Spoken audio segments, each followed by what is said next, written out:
शंकराचार्य अवि मुक्तेश्वरानंद सरस्वती जयपुर पधारे हुए हैं, लेकिन इन दिनों कई तरह के विवाद पूरे देश में चल रहे हैं, कई तरह के आरोप प्रत्यारोप हैं। लेकिन सबसे बड़ी बात है, जो धर्म की रक्षा कर रहा है महाराज, उन्हें ही धमकी दी जा रही है मौत की, जान से मारने की, अतीक अहमद जैसा हाल करने की।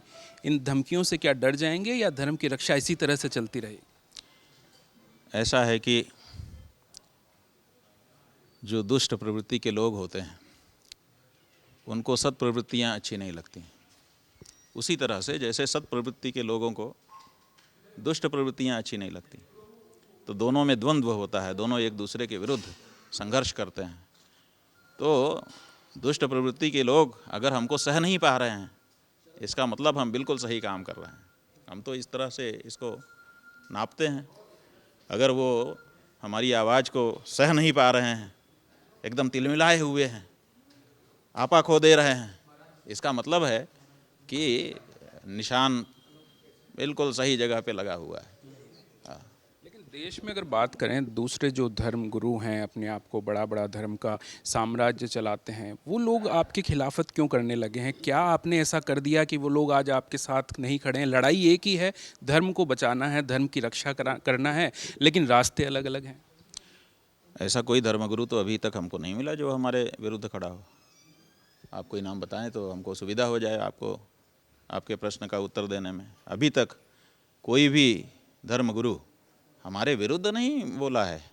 लेकिन लड़ाई में साथ भी नहीं है। वो ठीक है, ये अब ये कह सकते हो आप, इसका मतलब है कि उनकी हिम्मत नहीं हो पा रही है। ये लड़ाई सब लोगों का काम नहीं होता है, इसके लिए साहस चाहिए होता है।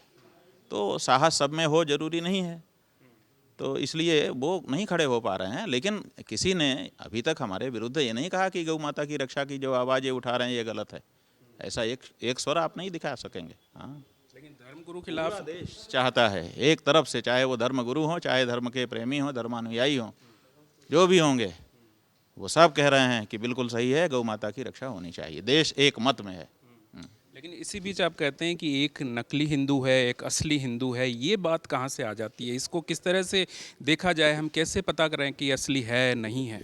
हम आपसे कहते हैं कि गौ रक्षा बना दो, कर दो, आप कर पाओगे? आप कहोगे कि महाराज जी अगर मेरे में ताकत होती तो मैं कर देता, यही ना कहोगे? मेरे में वो क्षमता नहीं है, सामर्थ्य नहीं है, इसलिए नहीं कर पाऊँगा।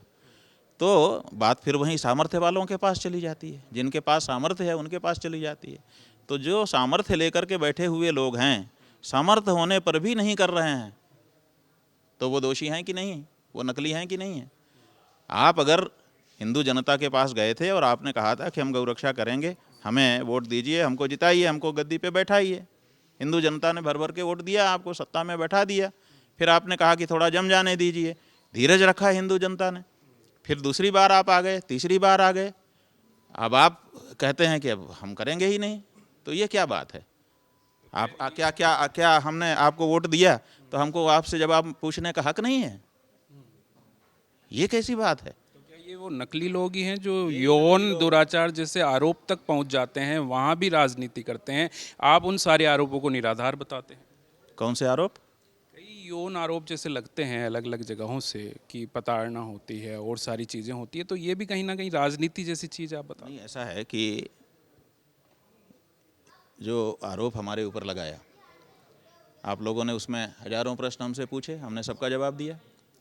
न्यायाधीश के सामने मुकदमा गया, उनको पूरा मौका दिया गया कि आप अपनी बात कहिए, उन्होंने तो कुछ भी सिद्ध नहीं कर पाए वो। तो इसका मतलब क्या हुआ?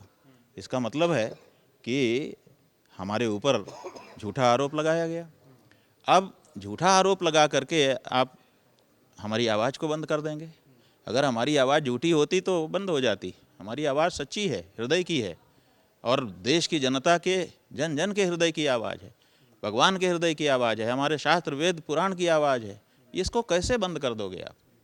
ये नहीं बंद हो सकेगी बंधु। इसलिए या तो आप इस बारे में, आप इस समय गद्दी पे बैठे हो, कर दो, और नहीं तो फिर हटो। इसके साथ ही अगर पूरे देश में बात की जाए तो महिलाओं को लेकर के भी आप बयान दे चुके हैं कि 10 लाख से ज़्यादा ऐसी महिलाएं हैं जिन्होंने मुस्लिम्स के साथ जाकर के विवाह किया, और उसमें आरएसएस का नाम भी आप कहते हैं कि उनके जो लोग हैं उनको इस बारे में पता रहता है। हमने ऐसा कोई बयान नहीं दिया, आपकी जानकारी बिल्कुल गलत है। हमने एक आरएसएस के नेता हैं, उनसे जो हमारी बातचीत हुई थी और उन्होंने हमको जो कहा था उसी को हमने किसी प्रसंग में दोहरा दिया था। वो हमारा बयान नहीं है, हमने उस प्रसंग को दोहरा दिया, कोट कर दिया, जिसको आप कहते हैं, उद्धरण कर दिया, उद्धृत कर दिया।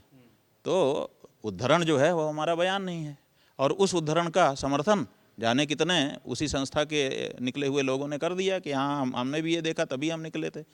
तो जाने कितने लोगों ने अभी तक उसका समर्थन कर दिया। इसलिए वो जो बात हमने कही थी उसकी तो पुष्टि हो गई बहुत सारे लोगों के द्वारा। अच्छा, एक आखिरी चीज़ कि दुनिया भर में युद्ध जैसी स्थितियां बनी हुई है, किस तरह से सनातन इसमें अपील करता है कि ये चीज़ें ज़्यादा आगे ना बढ़े, आप इसको किस दृष्टि से देखते हैं? हम ये देखते हैं कि ये जो युद्ध है इसको रोका नहीं जा सकता। ऐसा होता है कि जब गर्मी चढ़ती है तो फिर वो मानती नहीं है कुछ भी, वो निकलना ही, उसको कोई ना कोई रास्ता देना पड़ता है, तो वो तो ऐसे ही निकलती है। तो युद्ध तो नहीं रोका जा सकता। बड़े बड़े लोग विद्वान आए, इतिहास में जितने युद्ध हुए हैं सबको रोकने का प्रयास हुआ था, लेकिन कोई भी युद्ध रोका नहीं जा सका। लेकिन विद्वानों का काम ये है कि वो ये सुनिश्चित करें कि जो युद्ध हो रहा है इसमें दोषी कौन है, इस युद्ध का दोषी कौन है, इसमें जो जान, इसमें जो माल नुकसान हुआ है उसका दायी कौन है, उत्तरदायी। ये अगर विद्वान सुनिश्चित करें तो बहुत सारे लोगों को युद्ध के पहले सोचने का मौका मिलता है कि अगर हम युद्ध करेंगे तो कल को हमको उत्तरदायी ठहराया जाएगा। आज क्या हो रहा है कि आज युद्ध हो रहा है, ये देश वो देश आपस में लड़ रहे हैं, जाने कितना जान और जाने कितने माल का नुकसान हो रहा है, निरपराधों का भी उसमें प्राण चले जा रहे हैं। लेकिन कोई भी देश की या विश्व की संस्था ऐसी नहीं है जो खड़ी होकर के इसका अनुशीलन करे और आम जनता के सामने ये बताए कि ये दोषी हैं इस चीज़ के लिए। और अगर दोषी निरूपित नहीं होगा फिर तो लोगों को छूट मिल जाएगी कि हम तो कुछ भी करें। इसलिए जो ज़रूरी चीज़ है वो ये है।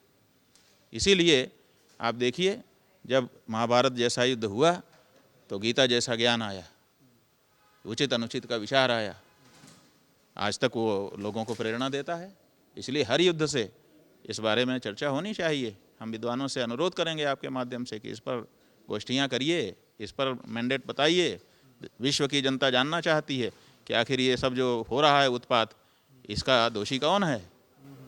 हाँ, तो हमारे साथ मौजूद थे शंकराचार्य एवं मुक्तेश्वरानंद सरस्वती, जिन्होंने साफ किया कि जो भी युद्ध हो रहा है या जितने भी सवाल किए गए उनके एकदम साफ खुलकर जवाब दिए। लेकिन जो युद्ध चल रहा है इसका विश्लेषण जरूरी है कि भविष्य में इस तरह की पुनरावृत्ति होती है तो उसमें कम से कम उसको रोका जा सके या उसमें समझदारी से काम किया जा सके। वीडियो जर्नलिस्ट राजू चौधरी के साथ में शरद पुरोहित, न्यूज़ नेशन, जयपुर।